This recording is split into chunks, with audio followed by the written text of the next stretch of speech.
Hola, buenas tardes. Bienvenidos a la lectura de la Biblia en este día. Bueno, hemos iniciado un camino de, creo que 4 días, porque ayer hicimos gran parte de Mateo. Voy a seguir con Mateo porque me fui encontrando más versículos con este mirada, es decir, y siempre insisto que la Biblia nos permite tener un montón de miradas, ¿sí? Primero las que sacamos comprensión del contenido, lo que está diciendo. En este caso es tan importante lo que Jesús dice, cómo enseña. Pero nos metimos ahora un poquito más en la persona de Jesús y en mirar especialmente qué dice y cómo dice, ¿sí? En la mayoría de los casos no estamos leyendo las situaciones enteras. Quizás la mayoría para los lectores de la Biblia son conocidas, para quien no puede leerlas rápidamente, lo que es el contexto, pero estamos mirando así las cosas que Jesús dice en ese contexto que mínimamente lo miramos y estamos pensando, ¿sí? ¿Cómo llegamos a la comprensión de la Biblia cuando la leemos con una actitud de pensarla, de entenderla y después mirarla para nosotros? Porque es nuestro Señor, nuestro Salvador, el que habló cuando estaba en la tierra, cuando era Dios encarnado en un hombre, y estamos desde nuestra humanidad entendiendo su humanidad y lo que Él mostró en sus palabras y en algunos gestos, su corazón, sus emociones, y también cómo Él miraba a las personas íntimamente, en lo que necesitaban, ¿sí? En lo que, no sé, bueno, como aquel a quien le preguntaron, le preguntó si creía que él podía sanarlo. Así que vamos a seguir este recorrido. Dejé en Mateo, pero quiero seguir un poquito. Dejé en Mateo 21:14, cuando los chicos cantaban y él aplicó un versículo a el canto de los chicos. Y en el 21:18, la verdad que lo iba a pasar de largo porque son un poco de esos textos, de esas situaciones que son difíciles de entender, pero vamos a entenderlas. La frase es que cuenta cuando Jesús volvía a la mañana, evidentemente iba con sus discípulos, vio una higuera, no encontró nada más que hojas y dijo una tremenda frase para los críticos, nunca más vuelvas a dar fruto. Jesús, en un ataque de ira porque tenía hambre y no había frutos en la higuera, mostrando muy poca, no sé, paciencia, como esa gente que se enoja así fácilmente. Aparte, dice acá, al instante se secó la higuera. Cuando veamos en Marco lo vamos a ver con un detalle distinto.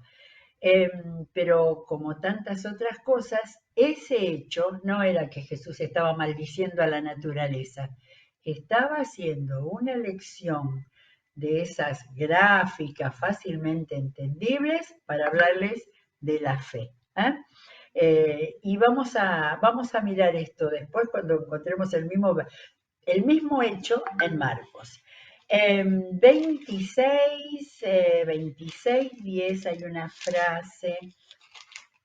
Ahora viene todo lo que habló acerca de la segunda venida, que lo vamos a leer alguna vez enterito en los cuatro evangelios. Cuando pasa eso en Betania, en la casa de Simón el leproso, que una mujer derrama un frasco sobre sus pies, dice, ¿no? Sobre la cabeza, ¿no? Sobre la cabeza de Jesús. Y entonces todo ese alboroto, ¿por qué se gasta en eso? La frase, ¿por qué molestan a esta mujer? Lo primero que él pensó y lo primero que dijo no fue contradecir lo que estaban diciendo, que no importa que se gaste eso, no. Mira al hecho de lo que la mujer está sufriendo al ser en un acto de amor, de generosidad que ella estaba teniendo, los que vienen a criticar. ¿Por qué molestan a otra mujer? Después lo vamos a ver el mismo hecho en otro evangelio. Vamos a 28:9, ya estamos acercándonos al final del evangelio de Mateo. Dejé pasar la muerte y resurrección. Y en el 28:9, las mujeres estaban asustadas, alegres porque vieron la tumba vacía. Jesús les salió al encuentro y ¿qué es lo primero que les dijo? No tengan miedo. Alguien me comentó que tampoco, como yo, no habían tenido en cuenta tantas veces que Jesús dio ánimo. Y dijo ánimo o dijo no tengan miedo. Acá lo primero que les dijo es no tengan miedo. Y lo que él quería decirles era el mensaje, vayan a decirle a mis hermanos que voy a Galilea y ahí me verán. Jesús resucitado estaba todavía dando instrucciones porque su ministerio seguía hasta que ascendiera a los cielos. Pero primero reparó en las personas, en esas mujeres que estaban asustadas pero alegres, le dijo no tengan miedo. Maravilloso. Pero me pasé 26:38, perdón, me pasé de largo, 26:38. Y 26:38 solamente de ese largo pasaje que habla del Getsemaní, volvía a mirar el momento en que Jesús abrió su corazón y mostró sus emociones, su angustia, porque estaba cercano a la cruz. Me hizo pensar, y no estoy absolutamente segura, pero que hay dos momentos nada más que Jesús mostró su situación. Cuando dijo que no tenía donde reposar la cabeza, que lo leímos ayer, diciendo no tengo nada material, hasta ahora que mostró su angustia y dijo, está la angustia que me invade, que me siento morir.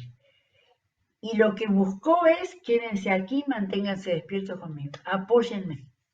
No vamos a hablar de los discípulos, de lo que hicieron, pero sí Jesús diciendo, no solo en su espíritu con Dios, sino verbalmente diciendo su angustia como hombre que iba a ser llevado a la muerte y todo lo que significaba esa muerte, porque lo que significaba era que él iba a entregar su vida por el pecado de todos.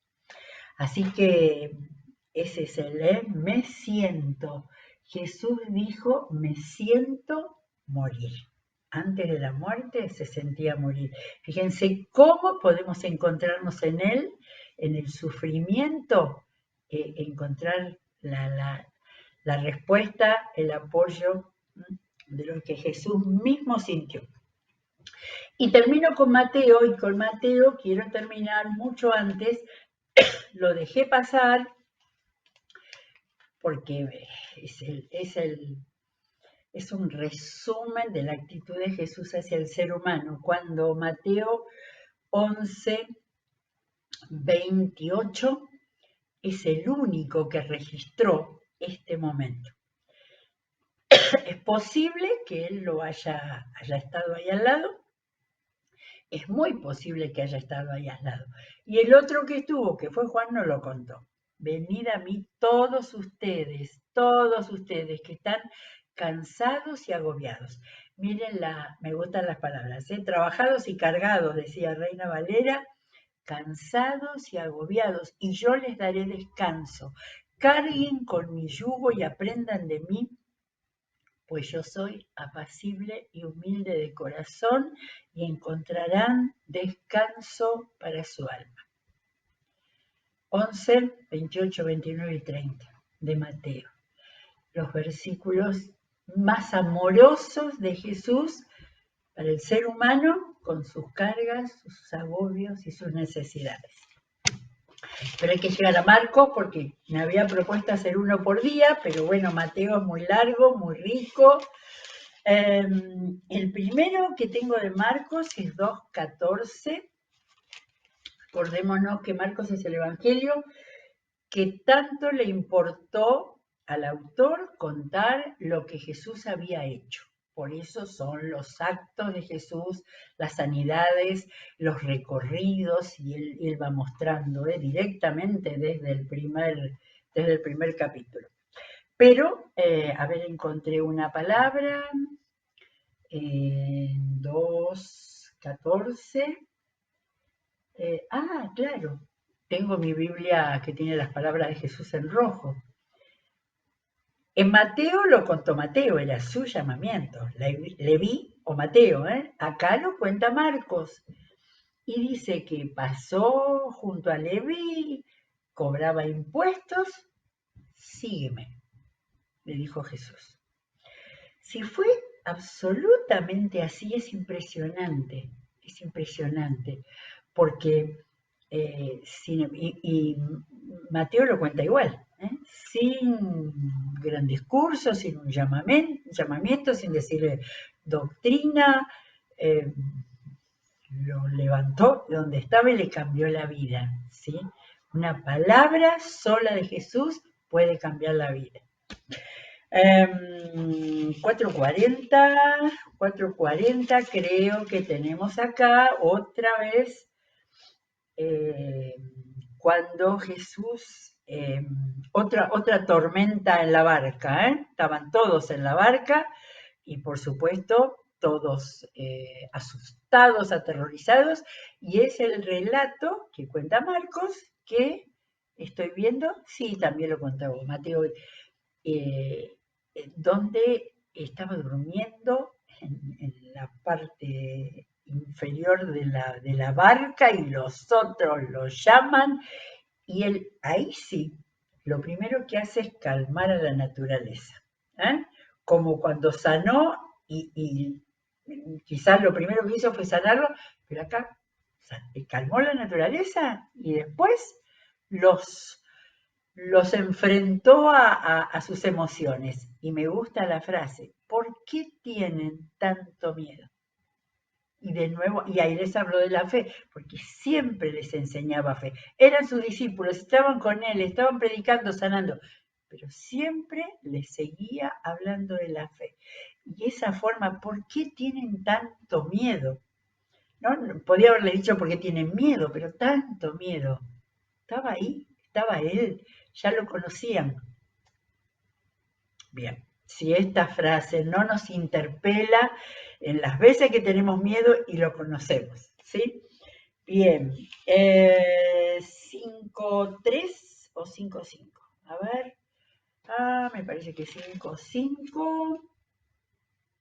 Otro encuentro con el diablo, cuando estaba por hacer otro de los maravillosos liberaciones, y me llamó la atención, ya había echado afuera el diablo. Le dijo, sal de ahí, sal de este hombre, espíritu maligno, sal de este hombre, le dice, como diciendo, no tenés autoridad sobre una persona. Pero lo que me llamó más la atención, le preguntó, ¿cómo te llamas? O sea, Jesús no le tenía miedo al diablo, tenía tanta autoridad que en realidad la pregunta esa, él sabía la respuesta y él sabía que que iba a haber ahí un milagro portentoso de hacer que desaparezca toda esa legión, porque así le dijeron que se llamaba, porque eran muchos, y desaparecer en las aguas, en los cerdos. ¿Cómo te llamas? O sea, Jesús le hablaba al diablo con versículos de la Biblia y también podía hablarle para echarlo. Bueno, 4:40, no 5:5. 5:41, una frase tan linda cuando lo llaman, porque había la hija de Jairo, claro, la hija de Jairo, cuando a Jairo le dijo no tengas miedo. Otra vez que Jesús le dice no tengas miedo, cree nada más. Porque todos le decían, no, ya tu hija murió, no lo molestes. No tengas miedo, cree nada más. Primero atendió a su situación de sus sentimientos y después se dirigió a su mente para decirle, vos sabés, cree. Bien, y entonces lo hermoso de la manera en que hizo el milagro, podía haberlo hecho sin haber dicho nada, le dijo, niña, a ti te digo, levántate. Y las Biblias nos lo ponen en arameo, que era la lengua en la que se hablaba comúnmente. Niña, a ti te digo, levántate. Y no me imagino a Jesús nunca haciendo gestos así impresionantes, sino siempre, o de autoridad, cuando tenía que echar a los demonios, pero si no, frente a una nena, 12 años, y él la llama así, como cariñosamente para que se levante y se sane y vuelva a vivir. 6:33. Acá no hay palabras. Encontré muchos en Marcos, ¿eh? Yo dije, Marcos debe haber poco. No, encontré mucho. Una actitud hacia los discípulos. Era 6:33. Habla de que en el 31 dice que no tenían tiempo ni para comer. Esta es otra de las cosas de la vida de Jesús, ¿no?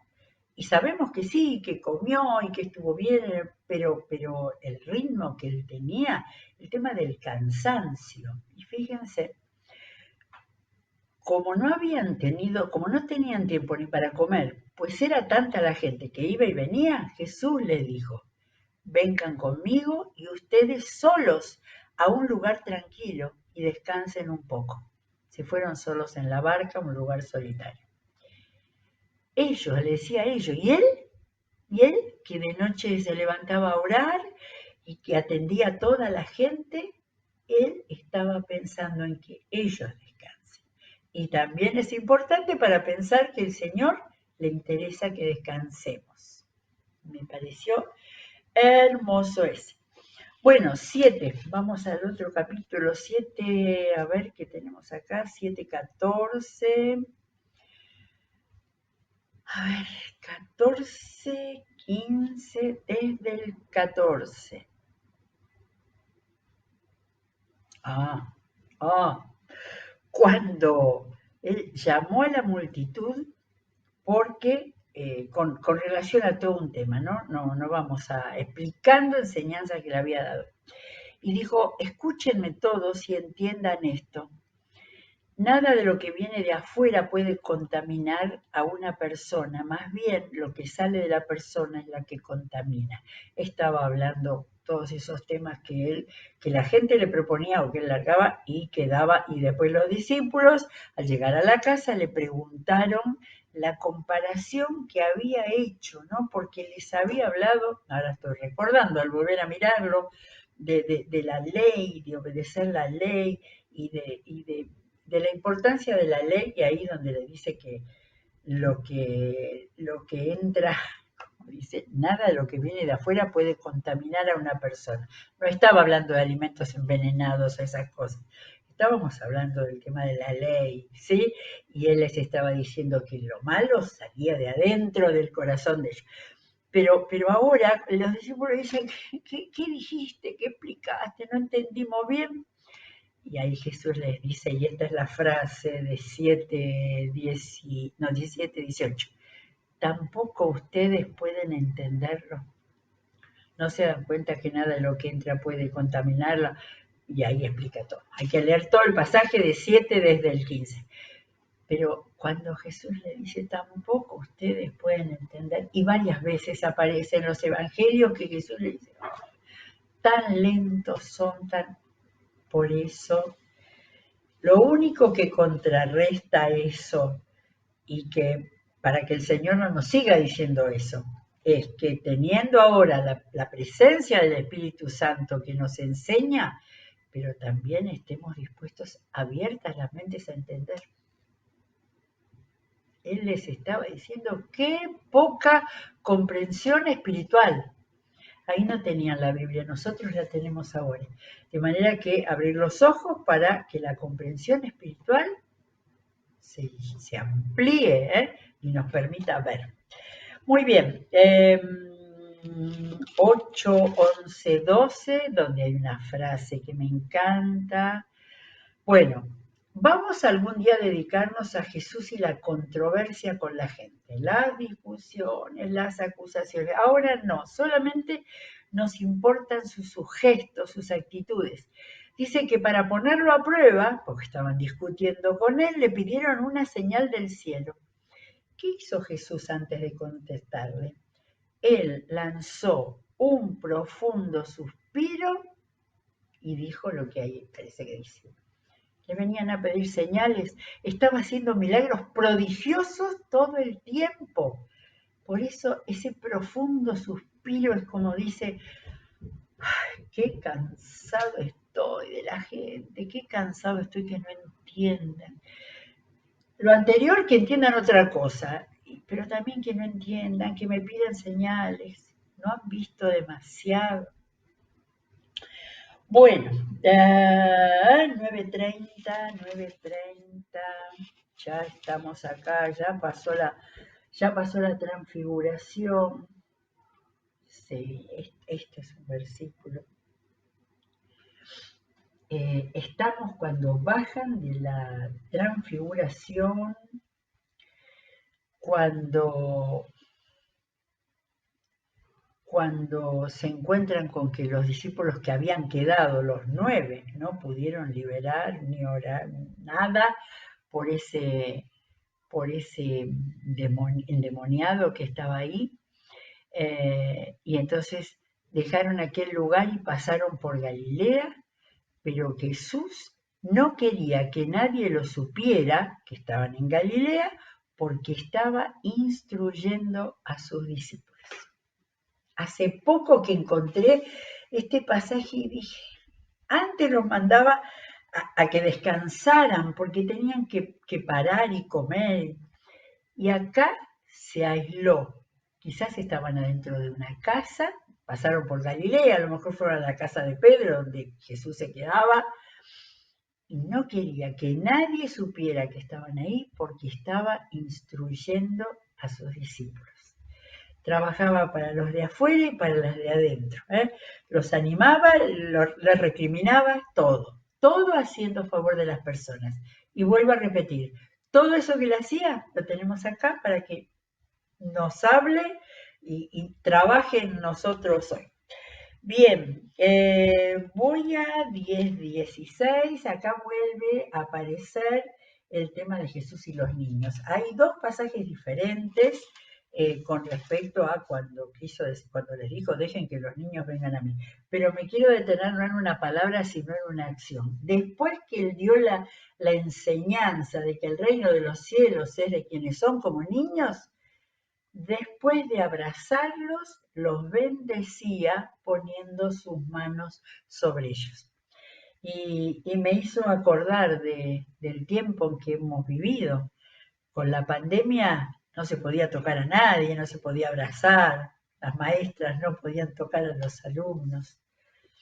Él los abrazaba, los bendecía, poniendo las manos sobre sus cabezas y haciendo que esa enseñanza que él había tenido, de decir que había que volverse como niños, él está diciendo, yo amo a los niños, mucho más de la doctrina, era el hecho de lo real, el amor de Dios que Jesús mostraba, y mostraba abrazando.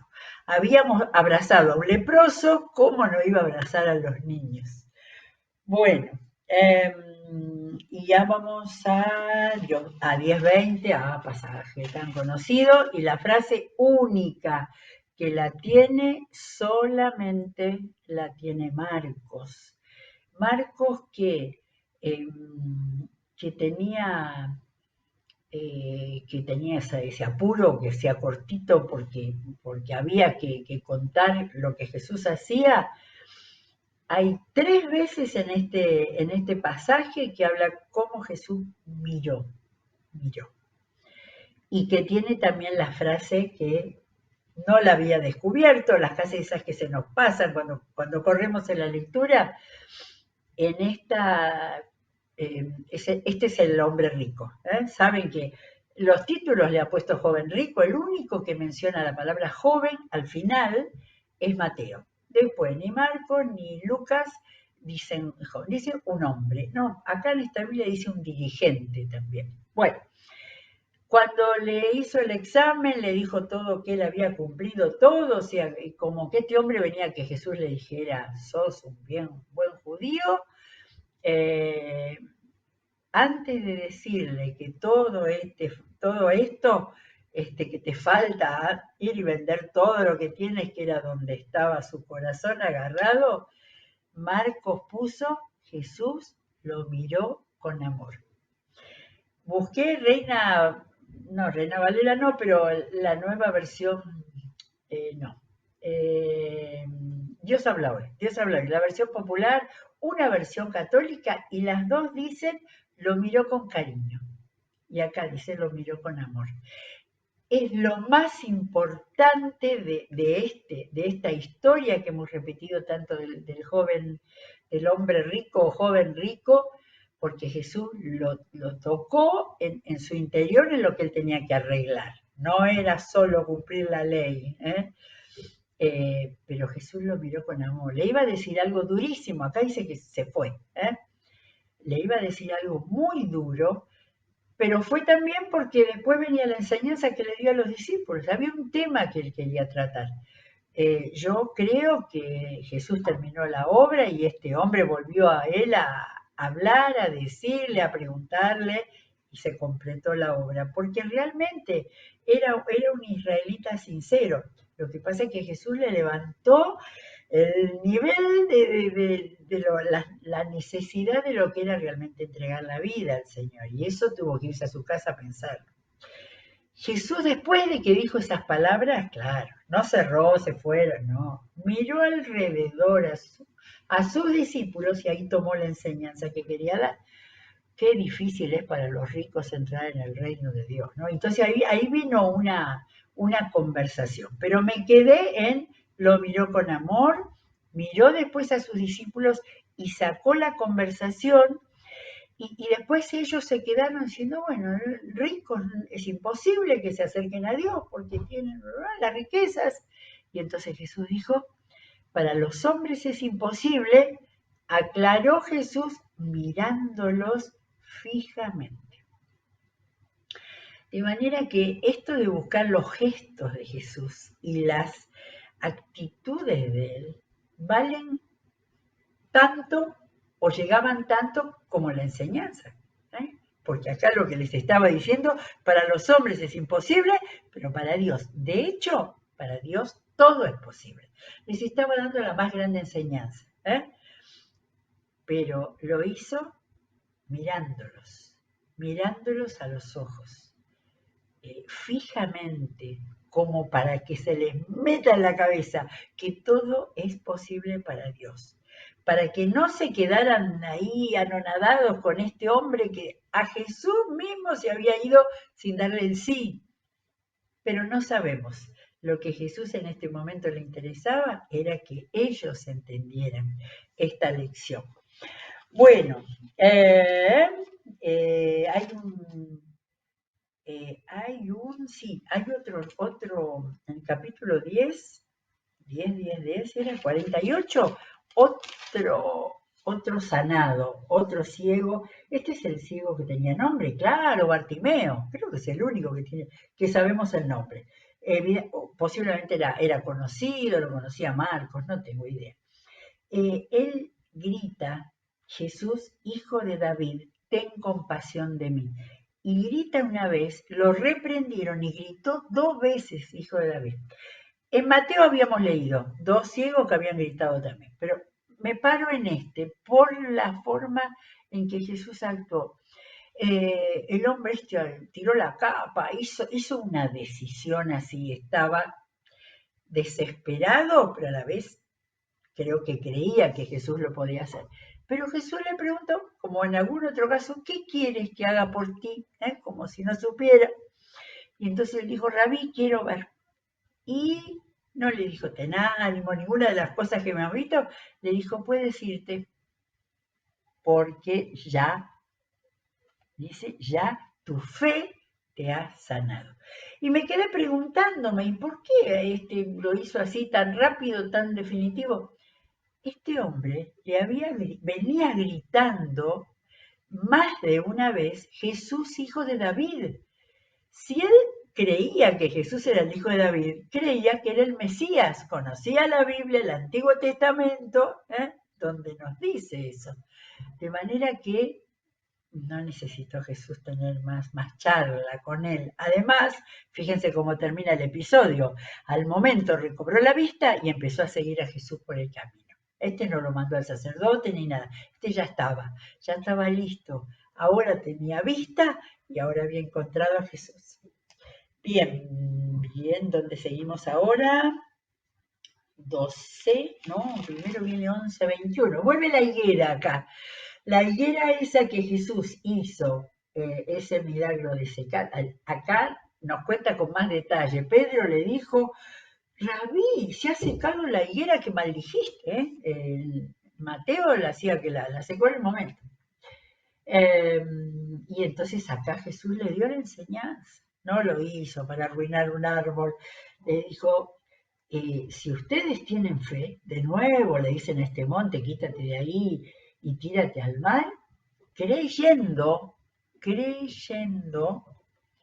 sin abrigar la menor duda de que lo que dice sucederá, lo tendrá. Sabemos que Jesús no estaba dando indicaciones para hacer mover los montes, estaba haciendo una ilustración muy clara, creyendo de que lo que le pedimos a Dios se dará, por supuesto, de acuerdo a su voluntad, entonces será hecho.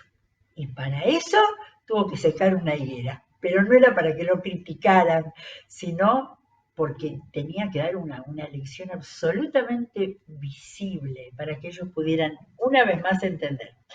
12:34, bueno, acá está uno de los maestros de la ley, una de las lindas conversaciones, acá no hubo agresión, donde Jesús le preguntó cuáles eran los mandamientos y le contestó muy bien, y entonces Jesús lo que le dice, me gusta, le dice, no estás lejos del reino de Dios.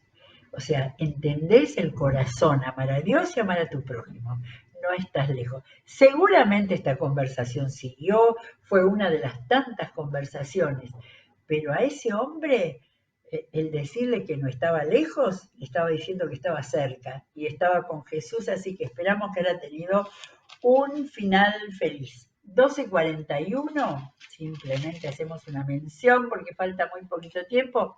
Cuando Jesús se sentó frente al banco, al lugar donde depositaban las ofrendas, y miró toda la escena, quizás estuvo mucho tiempo, pero ¿qué marcó para la enseñanza a los discípulos? Lo de la viuda.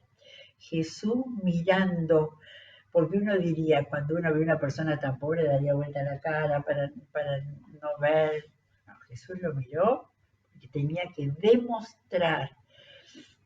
Por eso la Biblia es tan clara en tantas cosas, ¿no? Porque necesitamos percibirlas y verlas y entenderlas. Así les mostró, ¿no? Lo que significaba dar lo que se tenía de todo corazón como esa viuda. En 13:15 están uno de los muchos versículos de los pasajes que tenemos acerca de cuando Jesús empezó a hablar de la segunda venida, de la caída de Jerusalén. Pero me quedé con una frase, tengan cuidado de que nadie los engañe. O sea, estaba impartiendo doctrina de las cosas que iban a venir en el futuro, ¿sí? Los mensajes apocalípticos, pero les hablaba al corazón y a la mente. Tengan cuidado que nadie los engañe. Fíjense en qué cosas creen. Miren si no vale esto para nosotros en el día de hoy. Después, otra vez, 14:8, cuando acá tenemos Betania, cuando la mujer que llegó, no, pero es el mismo, porque es en la casa de Simón el leproso, estaba buscando la otra forma que nos cuenta Marcos de cómo Jesús dijo, déjenla en paz, ¿por qué la molesta? dejarla en paz y no molestarla. Jesús pensando primero en ella, en la persona que estaba haciendo ese gesto de adoración tremendo, más que retar a los otros que cuánta plata se gastó. Nos faltan 3, sí, 14, 27, 14, 27, a ver. De todas las palabras que tenemos que en ese tiempo, estábamos antes de Getsemaní, cuando Jesús dijo, todos ustedes me abandonarán. Díganme si no hemos encontrado de todo actitudes, ¿no? De Jesús hacia afuera, de Jesús hacia adentro. Les estaba informando para que hagan lo que van a hacer después, que ya sabemos, ¿no? Pero no era el dolor de su corazón de pensar que los seres humanos lo abandonan a Jesús.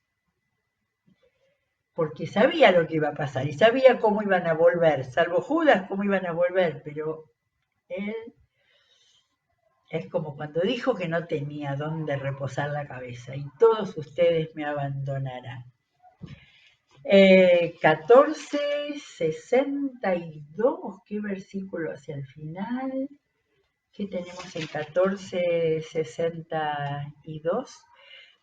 Cuando lo juzgaron, que cuenta mucho el juicio Mateo y un poco Marcos, nos queda la sensación, si no hemos leído hace mucho, de que no contestaba, y dice que no hablaba nada y no contestaba cuando lo acusaban los judíos, ¿no? Pero Marcos cuenta una respuesta de Jesús. Le preguntó el nuevo sacerdote para verduguearlo, ¿eres el Cristo, el Hijo del Bendito? ¿Sí? Jesús dijo, sí, yo soy. Y ustedes verán al Hijo del Hombre sentado a la derecha del Todopoderoso y viniendo a las nubes del cielo. Decir eso es que cayera sobre él el juicio y la declaratoria de muerte. Sin embargo, no sé, es como que Jesús una vez, no se puso a discutir con ellos ni a decirle por qué hice esto, porque el Padre, una sola vez le dice, él ya lo había dicho en esos sermones acerca de la segunda venida, una vez se los dice a todos esos que estaban ahí, procurando condenarlos delante de las autoridades romanas, dijo todo ahí, yo soy el Cristo, el Hijo del Dios viviente, y ellos iban a ver al final al Hijo del Hombre sentado a la derecha del Todopoderoso y viniendo en las nubes del cielo. Estaban los discípulos ahí, eso lo iba a decir después en Hechos 1, cuando lo iban a ver su primera ascensión. Qué impresionante. Estamos pensando un poco en el interior de Jesús, si es que podemos entenderlo. Una vez él quiso proclamarlo y lo proclamó. Y damos vuelta a la hoja y vamos al 15:34. Sí, en el 15:34 tenemos la crucifixión. Y saben, Marcos es el único que de las 7 palabras de la cruz que están repartidas en los 4 evangelios, es el único que puso esto. Al final, Jesús gritó a las 3 de la tarde, que fue la hora de su muerte, Jesús gritó a voz en cuello, Eloi, Eloi, lama sabachthani, que significa, era en arameo, era en su lengua natal, Dios mío, ¿por qué me has desamparado? Y él sabía que Dios no lo había desamparado. Él estaba recitando el Salmo 22:1. ¿Sí? Una vez más, la palabra de Dios en su boca. De manera que, bueno, extraordinario todo. Me encantó este recorrido. Seguramente hay muchas más cosas, pero son las que encontré. Palabra de Jesús desde su corazón hacia todos los que le seguían y hacia las que no lo seguían también. Muchos seguramente se convirtieron después de haber visto estas últimas cosas. Muy bien, mañana seguimos con Lucas. Que Dios los bendiga.